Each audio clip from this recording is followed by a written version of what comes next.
Seja muito bem-vindo a mais um episódio de Marketing Proposital Cast. Hoje a gente vai falar de mudança. Eu sou Gabriel Reinert, você pode me seguir, Gabriel Reinert Oficial, nas redes sociais. Eu estou hoje aqui com a Maria Carolina. Presente. Presente, é isso aí. Novamente, né?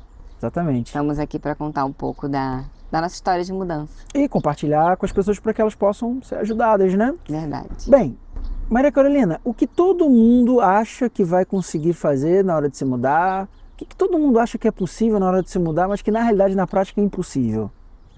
Bom, pela maioria, né, dos casos que a gente escuta e conhece também bastante, o brasileiro está muito acostumado a dar jeitinho em tudo, sabe? O brasileiro, ele está acostumado, eu vou fazer isso aqui, vou dar um jeitinho, vou dar um jeitinho. E o que eu vejo, né, são pessoas vindo para cá ou para outros países, falando, não, eu vou e lá eu dou meu jeito, lá eu me legalizo, lá eu dou meu jeito. Então a pessoa vem com o visto de turista apenas, né? Aqui na Europa são 3 meses que você pode ficar. Depois disso você fica ilegal. Mas as pessoas acham que não, 3 meses é muito tempo, é o suficiente para eu poder me legalizar. E não é. Primeiro porque a manifestação de interesse, ela já acabou, né? Foi extinta. Então você não pode vir para cá e falar assim, que legal, gostei, vou ficar aqui. E aí você fazer uma manifestação de interesse, mas agora não tem mais isso. Então o melhor passo é você vir legalizado. Você pode vir como a gente, que corremos atrás da nossa cidadania antes de vir, ou com visto de procura de trabalho, visto de trabalho, que são coisas diferentes. E visto de estudante, tem possibilidade de você vir legalmente, então não precisa você passar perrengue e querer dar jeitinho nenhum. Total. E quando a pessoa quer se mudar, a mudança de ambiente requer que você esqueça completamente qual era o teu ambiente e a tua vida anterior. Parece um pouco duro falar isso, mas é fundamental. Para prosperar, você precisa de tempo, você precisa de um ambiente novo, tempo livre. E claro, obviamente, você precisa também lucrar com alguma coisa que deixe um legado para as pessoas, ou seja, servir as pessoas. Agora, quando a pessoa quer se mudar para um ambiente e ela quer manter antigos hábitos, antigos relacionamentos, antiga rotina, não dá certo.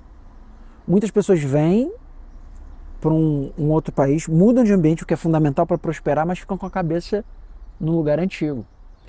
E aí sentem dores emocionais por conta disso. E aí acabam voltando.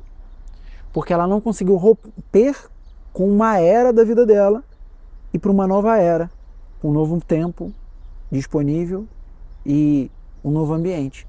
Então eu acho que para você se mudar, você tem que entender que você vai morrer e renascer. A pessoa que você vai ser nesse novo país não é a pessoa que você era. E isso engloba tudo. Essa é a maior mudança. Porque por mais que você mude de local, né? Que é um outro país, um outro continente e tudo mais. Mude de escola, mude de casa, por mais que você mude de tudo. Se você não mudar aqui, você vai sofrer muito. Inclusive, eu conheci uma pessoa aqui, né? Que ela não estava bem. Eu lembro que eu parei ela assim, eu falei assim, nossa, mas você não está bem? E ela falou assim, minha irmã pesquisou e viu que existe uma tal de depressão. Olha só, como se fosse uma depressão pós-parto, existe uma depressão pós-mudança de país que pessoas têm, justamente por causa disso. Porque ficam pensando em lá, ficam pensando na família, ficam pensando de como era a vida, de como era a casa, de como era toda a estrutura que ela tinha, né? E ela começa a entrar em depressão. Ela falou assim pra mim, eu tô louca pra voltar. Eu falei, poxa, sério, tá louca pra voltar? Eu tô louca pra voltar, mas ao mesmo tempo, minha vida aqui é muito melhor. Então, olha que loucura a mente da pessoa. Ela que estava querendo voltar, porque na cabeça dela, ela ainda não tinha desvinculado a vida anterior, mas na verdade, a vida dela estava muito melhor aqui. Ela aqui, meu trabalho eu vou a pé, meus filhos vão para a escola a pé, a qualidade de vida, eles podem andar sozinhos na rua, podem andar com o celular, não tem perigo de nada, não tem violência. E lá eu sei que não é assim, mas na minha cabeça eu tô querendo voltar. Eu lembro que eu conversei bastante com ela e ela não voltou. Ela tá aqui e pelo que eu vejo assim, eu não tenho assim tanto contato, mas pelo que eu vejo ela tá bem. E ela venceu a barreira. Então assim, existe até uma depressão pós-país. Quando você entende que tem uma diferença entre percepção e perspectiva, a sua vida toma um rumo diferente. Percepção é o que os teus sentidos, a tua emoção está fabricando, codificando para você ter uma sensação. Perspectiva é um lugar que você está observando o lado externo, um ponto de vista. Quando você muda de um país, você muda a sua perspectiva e a sua percepção deveria mudar. Só que como não muda, a pessoa fica presa, fica com dor emocional, fica com vontade de voltar. Quando você está num novo país, cara, a luz, pô, eu sou fotógrafo, eu reparo muito nisso, a luz do lugar é diferente. O clima é diferente, as pessoas são diferentes, o contrato social é diferente, a forma que o governo se relaciona com você é diferente, a forma que você vai se relacionar com as pessoas é diferente. Então, a tua percepção tem que acompanhar isso. Você não pode estar na Europa com a percepção que você tem do Brasil das coisas. Prova disso, e não é fácil, tá? A gente estava agora caminhando num estádio que é aberto ao público, entra quem quiser, e tem toda uma estrutura, tem vestiário, tem um monte de coisa legal. E quando a gente entrou no vestiário, tanto eu quanto você, a gente falou, pô, as pessoas deixam uma bolsa aberta, organizadinho, com a sua roupinha ali do lado, e a gente falou, cara, como assim, cara? Por quê? Porque a nossa percepção ainda é do Rio de Janeiro, onde as pessoas roubam os outros, entendeu? Então, a gente, caramba, e tal, a nossa percepção da realidade ainda está no Rio de Janeiro com relação à possibilidade de furto. E obviamente nem eu nem você vamos roubar nada. Mas a gente tem essa percepção de uma coisa de valor num lugar público, sem câmera, com ninguém olhando, vai ser roubado. Então, como é que você acha que a pessoa pode mudar a sua mente quando ela muda de ambiente? Eu acho que é uma batalha diária, porque como você falou, a gente estava ali hoje, lá no estádio que a gente vai, né? Num complexo, é um complexo esportivo. E é tão duro ver aquilo tudo ali à mostra das pessoas, porque a gente tem que ficar o tempo todo na nossa cabeça, lembrando que a gente não está na cidade que nós fomos criados. O tempo todo a gente tem que estar botando isso na nossa cabeça, o tempo todo. E você falou é duro, você usou essa palavra. É duro. É porque é difícil. É difícil. É esforço, realmente, mental. É esforço. Olha, a gente está batalhando, a gente está quase chegando a 1 ano e meio que eu tô aqui. E não é normal ainda. Ainda não é normal. Eu não sei se daqui a 5 anos vai ser normal, 10 anos, mas ainda não é normal.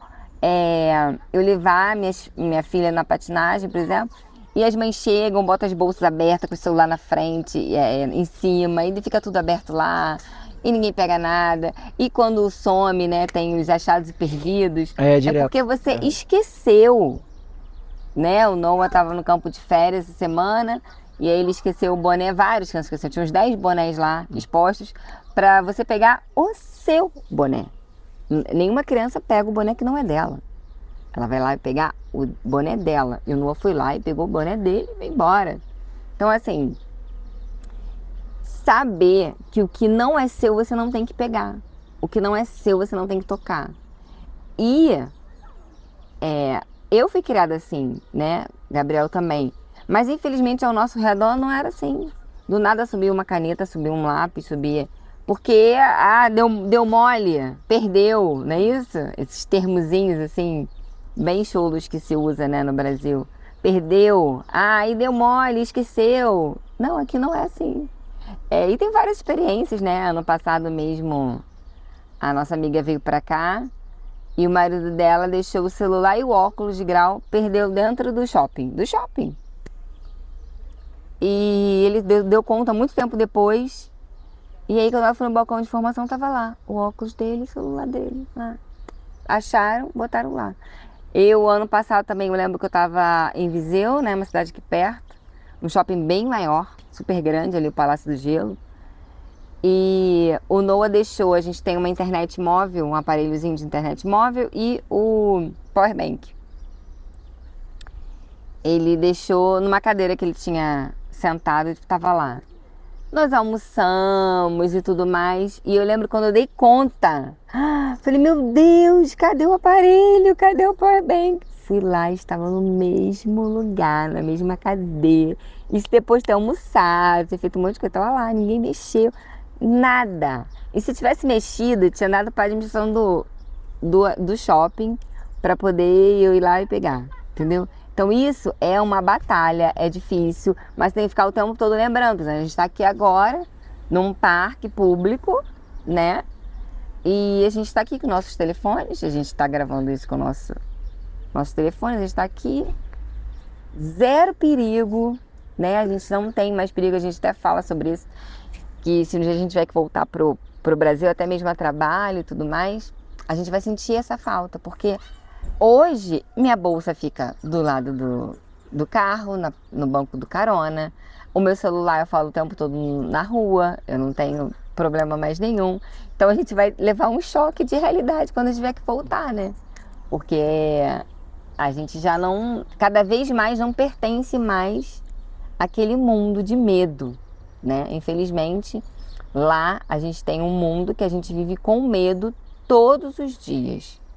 Minha mãe estava contando para nossa vizinha semana passada que lá é muito comum você ligar para alguém, se você não tem um portão automático de garagem, você ligar para alguém para abrir o portão, para você não ter que perder tempo em parar em frente à casa, sair do carro, abrir o portão, para poder entrar, para poder fechar. Porque nessa parada, vem 2 caras de moto e levam o seu carro. Então, aqui eu nem sei nem como falar, mas aqui a gente deixa cair em qualquer canto, não tem problema nenhum, para em qualquer lugar. Aberto, ligado? Não, e o mais engraçado é que aqui as casas deixam o portão da garagem aberto, né? É. Eles não fecham o portão da garagem. Isso eu acho incrível. Os portões das casas, da garagem, eles ficam abertos. Não precisa nem fechar, então só entra e sai, o portão estava aberto. Portão, gente, meio metro de portão, né? Mas enfim, fica aberto. Não precisa fechar, não precisa fazer nada disso. Então, a mentalidade eu vou te falar que uma das coisas que mais nos pega aqui, assim, de incrível, é não ter medo. Hoje a gente vive realmente uma vida sem medo de violência.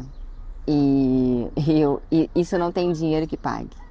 Porque se o governo não consegue te dar segurança, você tem que batalhar pela sua segurança. Não vai ser carro blindado, não vai ser segurança que fica com você o tempo todo. E você não pode ir no parquinho com os seus filhos porque tem que ter um segurança com ele. Você tem que ficar dentro de um condomínio. E até dentro dos condomínios agora a gente está sabendo tantas histórias. O condomínio está tendo assalto, enfim, o tempo todo. Então você fica ali preso e com medo o tempo todo. Total. Primeira sacada, então, para você, para a pessoa que quer mudar, já vai com documentação. Se prepara em termos de burocracia. Segunda sacada você precisa morrer para renascer num lugar novo, você não pode ser a mesma pessoa quando você se muda. Eu acho que a terceira sacada é a mentalidade de que você está tomando um rumo diferente na sua vida, isso falando de futuro. Quando você chega num lugar, é como se fosse um lugar novo, quando você chega num lugar novo, é como se você estivesse numa bifurcação.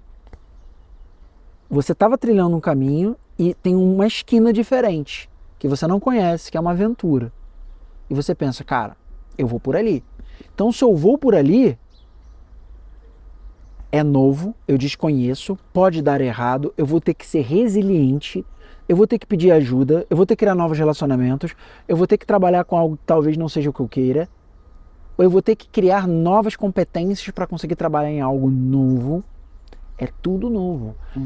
Só que quando você toma essa iniciativa e logo depois se prepara para isso e parte para a ação, um destino é desbloqueado. Completamente diferente. Então você tem que ter uma mentalidade de estou construindo um novo futuro, porque senão o presente vai doer. Vai doer. Mesmo que você tenha, e normalmente a gente sempre pensa na questão financeira. Ah, caramba, poxa, dinheiro, como é que eu vou trabalhar e tal. Mesmo que você tenha uma condição boa, como a gente tinha lá. Você vai ficar pensando, caramba, meu carro, cara. Meu carro era quase 300 mil reais, meu carro. Porra, agora eu não tenho carro. Ou tenho um carro alugado, ou comprei um carro barato. Ou não é um carro ótimo, mas não é o carro que eu tinha. Nunca vai ser igual. Então, se você não tem a mentalidade de dali pra frente a futuro, você vai ficar se comparando. E isso não é o ponto 2 que eu falei. Não é perspectiva versus percepção. É comparação de passado com o futuro. É outra coisa. Então, quando você se muda, você decide criar e construir um futuro novo. E você precisa se responsabilizar por isso. É você que vai fazer o negócio acontecer, entendeu? Com certeza. E a questão dos documentos, como você estava falando, nós, na verdade, tivemos assim uma luz que a gente nem imaginava quando a gente resolveu. Na verdade, nós viemos para cá em 2016 a trabalho. Sim. Né? E quando a gente chegou aqui, a gente estava com um grupo de pessoas, a gente estava de ônibus, enfim. E a gente estava com um grupo de pessoas. E nesse grupo de pessoas tinha uma pessoa que tinha vindo com vários papéis. E num determinado passeio, ela falou que não ia participar porque ia dar entrada na cidadania do pai dela. E aquilo me acendeu uma luz. E na verdade, do pai dela, porque o avô dele era português. E eu sempre soube que o pai da minha avó era português. Eu nunca tinha parado para pensar nisso. Isso foi em 2016, foi quando ela falou assim: mas a sua avó é viva? Eu falei: minha avó é viva. Ah, por que você não tira então a cidadania dela de filha muito mais rápido e tudo mais? E eu fui com aquela pulga atrás da orelha, né? E aí começou a batalha, não foi fácil. Foi 1 ano só pesquisando a freguesia que o pai da minha avó tinha nascido. Então foi muito tempo mesmo, muita oração. Eu falo sempre isso. Mas depois de vários probleminhas que a gente teve aqui, certidão errada, faz correção, entra com processo, Depois disso tudo, minha avó conseguiu a cidadania pelo pai. Então a gente veio na sequência, né? Depois da minha avó passou para minha mãe, depois da minha mãe passou para mim. Então, como a gente veio na sequência de filhos, a gente não pulou nenhuma etapa, né? Nenhuma geração. Foi tudo de filhos, foi depois mais fácil, mas assim, demorou, né? Demorou bastante. Mas eu aconselho muito, se você tem algum vínculo, você tentar a cidadania. Eu aconselho. Se você não tem vínculo nenhum, tem algumas possibilidades. Possibilidade do visto de trabalho. O que seria o visto de trabalho? Quando você já tem um trabalho aqui, você conseguiu remotamente, lá no Brasil, você conseguiu um trabalho aqui. Esse visto de trabalho, por exemplo, se o marido conseguiu já um trabalho, né, no Brasil, pesquisando, conseguindo um trabalho aqui. Ele vai ter um contrato de trabalho. E esse visto de trabalho dá direito à esposa e os filhos. Então, todo mundo vem direitinho.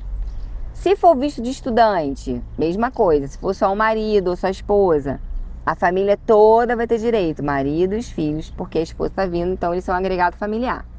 Agora, se você vir com visto de procura de trabalho, é um outro visto.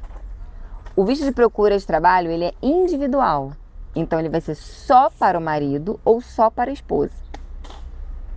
Se vier o marido com o visto de procura de trabalho, a esposa e os filhos vão vir ilegais. Isso é importante. Se a esposa também tirar o visto de procura de trabalho, o marido e a esposa vão vir legalmente, mas os filhos não. E demora. Eu estou falando isso porque demora para os filhos terem documento. Eu estou falando assim, 2, 3 anos e olha lá, mesmo os pais conseguindo trabalho. Beleza, mas o que exatamente implica na vida das crianças isso? Então, aqui não implica em nada. tanto aqui quanto na Flórida, criança tem que estudar. Independente se ela só tem um passaporte, ela vai estudar. Implica na questão dos benefícios, né? Se ela não tem os documentos, ela vai ter que pagar o almoço integral, porque aqui mesmo na escola pública a criança paga o almoço, que é um valor simbólico de R$1,46 até agora, né, que ela entrou de férias, por dia. E se ela tiver algum benefício, ela vai pagar 50% disso, ou às vezes ela nem paga, dependendo do escalão. Mas para isso precisa ter documento, senão vai pagar tudo.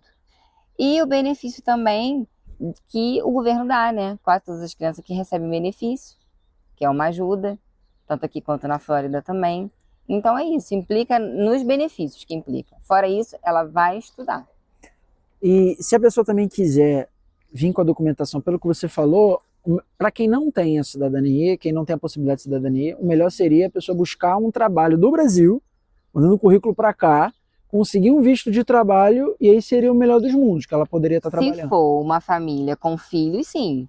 Se for um casal sem filhos, podem os dois vir com visto de procura de trabalho também, que não tem problema nenhum. Você tem até 6 meses para você arrumar emprego, ou você pode abrir uma atividade, que foi o que a gente fez. A gente abriu tipo um MEI aqui, né, que é uma atividade, e você pode ser empreendedora aqui também, trabalhar no marketing digital, que é o que a gente faz. E se você quiser ajuda para poder transformar o teu propósito, o teu conhecimento em um negócio online lucrativo, tem aqui embaixo um link para você fazer uma análise de perfil, que é um bate-papo online, eu e você, para a gente entender qual o teu diagnóstico, o teu momento atual, e quais serão os teus próximos passos, ou seja, o teu plano de ação, para você poder conseguir lucrar com a sua mente online. E aí, Maria, curtiu? Muito, bastante. Acho que a galera vai curtir também, né? Meu último recado, venha legalizado. E, se possível, venha com uma direção já do que você vai fazer aqui. O brasileiro tem muito uma veia empreendedora. Então, venha para empreender, que é um lugar muito bom para empreender. É um lugar que tem muitas possibilidades. O que mais a gente vê aqui é loja de brasileiro. O brasileiro vem para cá e monta loja de venda de carro, e monta café, lanchonete, muitos salões de beleza, né? Manicure, enfim. Muitos brasileiros vêm para cá mesmo para empreender. Então, venha para cá, se quiser vir com visto de procura de trabalho, depois é que você abre uma atividade, você vai ficar legalizado e vai empreender. Meu recado final é: você nasceu para inspirar, para servir, para ser grande, para ter uma vida abundante. Não se contente com a mediocridade. Não se contente com o que todo mundo se contenta. A vida pode ser bonita, ela pode ser uma vida seguindo as tuas regras, mas você precisa se posicionar. Tchau. Tchau.